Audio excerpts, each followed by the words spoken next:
Salut les amis. Donc, alors, je vais vous apprendre, ou peut-être pas, mais quelque chose, mais l'univers ne parle pas et ne comprend pas le langage humain.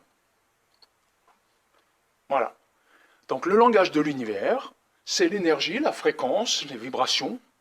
Donc, pour communiquer avec l'univers, ben, nous devons émettre une fréquence, vibrer, et cette vibration est porteuse d'informations.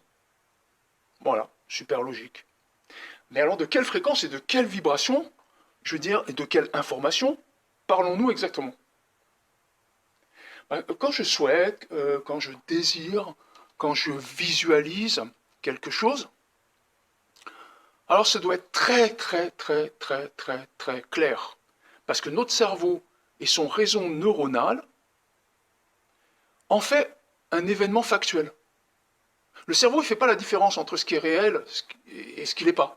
À partir du moment où le réseau neuronal est en train de visualiser, de fonctionner, de penser quelque chose, pour lui c'est réel. Mais pour que notre vibration dans notre dialogue avec l'univers soit compréhensible par lui, par l'univers, il faut que notre cœur et son réseau neuronal, parce que le cœur a un réseau neuronal, soit aussi dans le factuel. C'est-à-dire que, en fait, le résultat doit être déjà vécu, comme s'il avait déjà eu lieu, la visualisation doit être réelle, les sentiments et le cœur qui accompagnent cette visualisation doivent être réels. Ça doit être ressenti en tant que tel. Et en fait, c'est ce que le bouddhisme appelle Onmaku Kyoto, la cohérence du début à la fin, la cohérence cœur-cerveau, pour que la fréquence que l'on émette soit totalement cohérente et que l'univers puisse comprendre de quoi il s'agit exactement et qui réponde à cette fréquence. C'est-à-dire que si on lui dit, avec notre visualisation, nos désirs et notre cerveau, je suis riche, je veux telle chose, et que notre cœur dit, je suis pauvre, comment je vais faire pour payer ça, comment je vais faire pour payer mes dettes, comment je vais faire pour payer mes factures, l'univers ne peut pas comprendre. Cette fréquence est absurde, incohérente.